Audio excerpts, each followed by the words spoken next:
আজ চলে এসেছি জামাই ষষ্ঠীর দিনের ভিডিও নিয়ে। এই ভিডিওটা আগে দেবো ভাবছিলাম, কিন্তু অনেকটা লেট হয়ে গেল, কারণ একটু ব্যস্ততার কারণে দিতে পারিনি। এখানে জামাই ষষ্ঠীর দিন সন্ধ্যাবেলা আমরা পৌঁছেছিলাম বাবার বাড়িতে, কারণ সকালে আমার শাশুড়ি মায়ের বাবা, মানে আমাদের দাদুই হয়, দাদু মারা গিয়েছিলেন 15 দিন আগে। তার কাজ ছিল ওই দিন, জামাই ষষ্ঠীর দিনই পড়েছিল। তো সকালে আমরা ওনার বাড়িতে গিয়েছিলাম। ওনার বয়স ছিল প্রায় 103 বছর। এতদিন উনি খুব কষ্টেই ছিলেন। তারপর উনি মারা গেলেন 15 দিন আগে। তো কাজ যেহেতু ছিল আমরা অবশ্যই সেখানে যেতে হবে। তো আমরা গিয়েছিলাম। তারপর সেখান থেকে বিকেলের দিকে বাবার বাড়ি গিয়েছিলাম। গিয়ে দেখছি মা অলরেডি সবকিছু জোগাড় করে রেখেছিল। ময়দা মেখে রেখেছিল, ঘুগনি এবং সঙ্গে সুজি সবকিছুই করে রেখেছিল।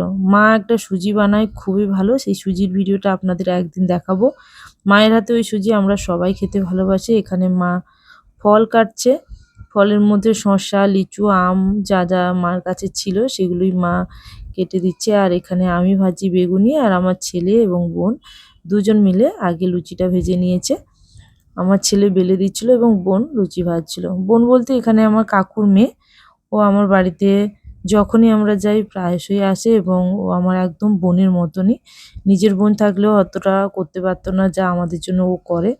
তো এখন এইভাবে কিন্তু আমরা জামাই ষষ্ঠীটা আমরা বেশি জনই ছিলাম না বাড়িতে, যেহেতু ভাইয়ের বউ বাড়িতে ছিল না, তাই আমরা এসব করছিলাম। ভাইয়ের বউ থাকলে সে আর কিছুই করতে দিত না আমাদেরকে। তো এখানে সব কিছু আয়োজন মা আগে থেকেই রেডি করে রেখেছিল টেবিলের মধ্যে। আর সেই টেবিলের মধ্যে সব কিছুই বোন সমস্ত কিছু থালার মধ্যে সাজিয়ে দিচ্ছে। এখানে আমার ছেলে ভিডিওটা করছিল, আর বোন সমস্ত কিছু থালার মধ্যে সাজাচ্ছিল।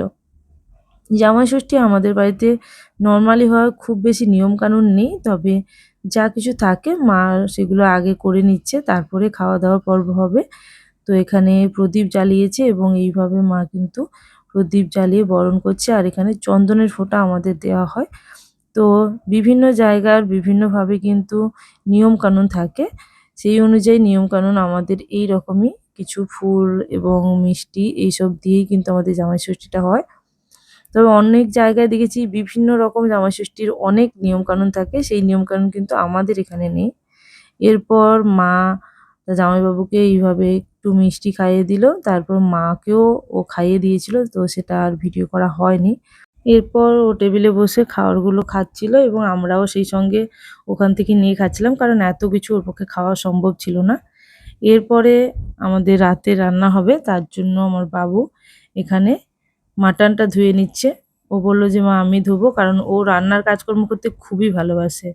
তাই ও ওখানে মাটনটা ধুচ্ছে। আর সমস্ত রান্না মা করেছিল, তাই বেশি আর ভিডিও করা হয়নি, যেহেতু রাতে আর উনুনে রান্না হচ্ছিল।